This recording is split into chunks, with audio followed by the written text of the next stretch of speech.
Yan. Kaya kung gusto mong matuto ng mga bagong video na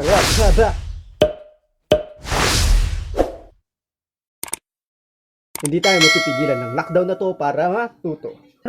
Paano ko nga ba tuturuan ng sarili ko? Well, hindi ko naman talaga tuturuan ng sarili ko. May magtuturo sa atin. Napakarami ng tutorial sa internet. Para sa araw na to, panoorin natin si Notorious Kia ng creators, YouTube creators, para malaman kung paano nga ba siya mag-edit. Ang gawain ko yata sa channel na to ay hanapin yung mga material o video sa internet na marami tayong matututuhan para sa inyo. Ang gagawin natin, papabilisin natin yung video niya para mabilis yung pagsasalita para hindi masyadong humaba itong video ko. At magsisimula tayo ngayon na. Hi everyone, it's Kia and my channel is Notorious Kia. I've been creating videos on YouTube for over 6 years and I can't overstate the importance of editing. Here are 12 steps that are the basics you need to know. Remember, you'll develop your own editing style as you practice more, but these are simple tips to help you get started. What's interesting is that editing begins long before the first cut. It starts on the shoot. Step 1, multiple takes. You may want to think about doing multiple takes of shots so you have plenty of performance options to choose from. Also, make sure you get all the wide shots you need and any close-ups that you want your audience to focus on. Kung alam nyo lang kung nakakailan akong shot sa kada sentence, madami. May mga tao talagang nabiyayaan ng kagalingan sa pagsasalita sa harap ng camera at may mga tao ring tulad ko. Pero sa palagay ko nahuhubog naman yan habang tumatagal, habang ginagawa mo. Diba? Diba? Diba? Step 2, back up your footage. Once you've completed a successful shoot, back up and transfer your footage immediately. I've heard so many stories of creators leaving their memory cards in cabs or at airports, and sometimes you won't be able to reshoot. So get that footage copied and somewhere safe quickly. Yan. Ang ginagawa ko dito, pagkatapos agad ng shots, pagkatapos magawa yung mga footage, inilalagay ko agad sa laptop para kapag ka nag-delete sa cellphone or nakurap, meron akong backup. Step 3, your edit space. Where you edit is very important. Make sure you find somewhere quiet where you can focus. You can even throw on a little music to set the vibe. Yan. Kung gusto nyo makita kung ano itsura ng editing space ko, real quick, heto siya. Yan. Hindi siya punong-puno ng equipment, laptop lang, tapos konting lights. Wala pa rin akong microphone. Ang gamit ko sa pagkuha ng mga shots ko at mga footage, ay itong cellphone lang. Step 4, organizing your files. Import your footage and organize it into folders like you organize computer files in general. The more preparation you do sorting your footage into the right place, the better. It will save you hours later when you're looking for that one shot you just can't find. Trust me. Maglaan ng mga folders para sa mga footage mo. Yan, kahit maparami yan, basta matandaan mo at para mas ma-organize mo, para kapag ka mag-e-edit ka na, madali na lang hanapin yung mga footage. Step 5, watch your footage. Spend time watching every single shot. This helps you familiarize yourself with all your footage. Iisa-isahin mo talaga yan para malaman mo kung alin bang footage yung gagamitin mo at yung hindi. Step 6, beginning to edit. Finally. Mark the best takes, then lay them into a sequence in order on your timeline. This is called an assembly edit. It means you have all your top content in one place, roughly following the storyline. Step 7, fine cutting. Next, you start cutting the shots down further, removing the beginning and the end of them and creating your story. Consider removing any ums and ahs and any long pauses or boring parts. The goal is to really make your video move in a quick and efficient way.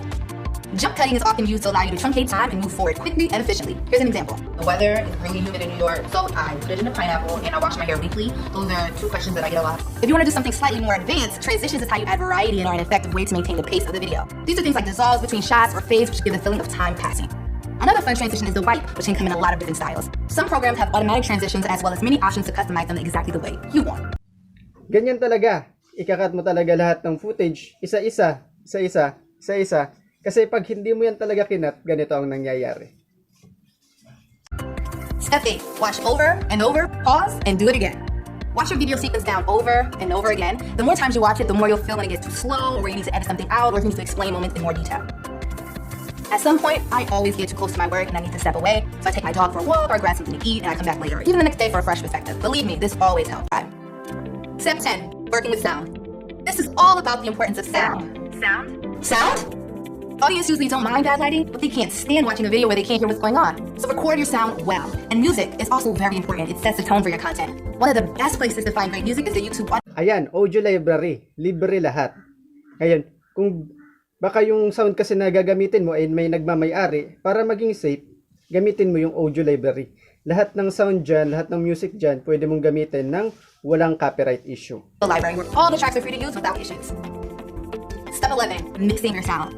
You should always try to do some mixing of your sound. This This can be daunting, but the best rule of thumb is to make sure you can easily hear your voice at all times. So turn the music down so that it supports but doesn't overwhelm the voice, and turn it up when nobody is talking for more drama and excitement. Close your eyes and listen to your entire soundtrack and see if anything is too hard to hear or too loud, and make adjustments until it sounds good to you. Step 12, what is color correction? You can make your video look just the way you like it with color correction. You can boost up the saturation and make your colors pop, and add contrast so your blacks truly look black. Then you're almost done. Watch everything a few more times to check that the cuts, sound, and images look exactly how you want them, and then you're ready to export.